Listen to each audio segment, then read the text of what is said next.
What you see is what you get. J'étais prête? Wonder Woman, où là j'ai vraiment un rôle très important, où je suis l'ami de Wonder Woman, et moi qui regardais la série télé quand j'étais jeune, et qui va, voilà, avec elle sauver le monde, etc. C'est un gros film, donc avec beaucoup d'effets spéciaux, des super-héros. Ça a duré 6 mois. On a eu 6 mois de tournage à Londres, dans un froid hivernal incroyable, dans les tranchées, puisque ça se passe en 1920.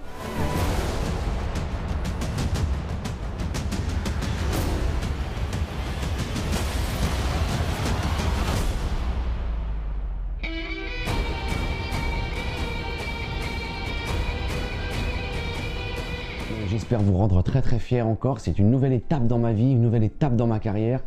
Ça a mis des années à accéder à ces rôles, j'ai envie de dire, oui, qu'ils arrivent à imaginer des gens comme nous, de notre couleur, de notre origine, dans ces grandes productions internationales. Et il y a cet énorme film qui est vraiment une chance incroyable encore, qu'un jeune issu de banlieue parisienne, du ghetto français, arrive à accéder à ce genre de film, parce que c'est un grand film de super-héros. Tu sais, il y a Marvel qui fait tous ces films de Iron Man, etc. Et puis ensuite, il y a DC Comics, et qui est un autre studio qui font eux plus Batman, Superman et Wonder Woman. Voilà. Alors mon personnage s'appelle Samir, mais ça, à part le nom, il n'y a aucune connotation. C'est-à-dire que c'est un mec qui fait la guerre comme tout le monde, qui a ses valeurs, qui a sa famille, qui a ses loisirs, ses envies, ses coups de gueule, et voilà, il fait partie de cette équipe, quoi. Donc c'est ça l'idée, c'est de devenir un peu universel. Je connais pas très bien le cinéma marocain, mais j'ai toujours eu une attention particulière et j'ai toujours voulu participer. Alors effectivement, très tôt, j'ai pu collaborer avec des réalisateurs marocains, et j'ai fait donc des films comme Ali Zawa, comme Aïcha Kandisha.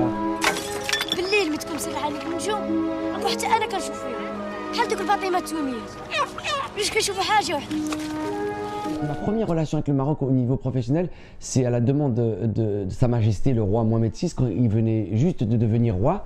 Il avait une fondation qui s'appelait la fondation Mohamed V, de son grand-père.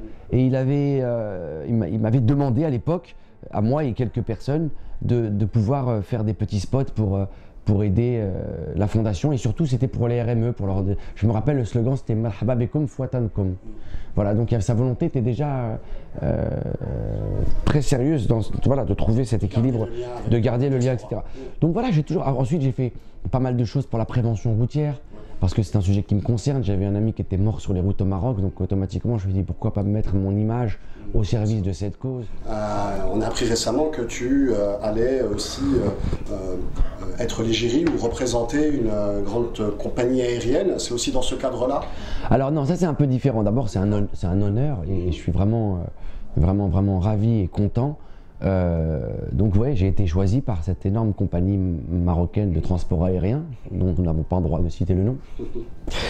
Et donc pour faire 3 ans de partenariat avec eux, pour représenter la marque nationale et internationale à l'étranger, par le biais de spots publicitaires qui vont commencer à arriver les uns après les autres, de campagnes d'affichage, et puis oui, d'ambassadeur de la marque. Je pense que c'est parce que aussi je fais des trucs internationaux, et que voilà, ça correspondait bien. On s'est plutôt bien entendu, on a fait une très belle campagne qui va être diffusée dans pas très longtemps, et j'espère que ça plaira à tout le monde, et merci à toi.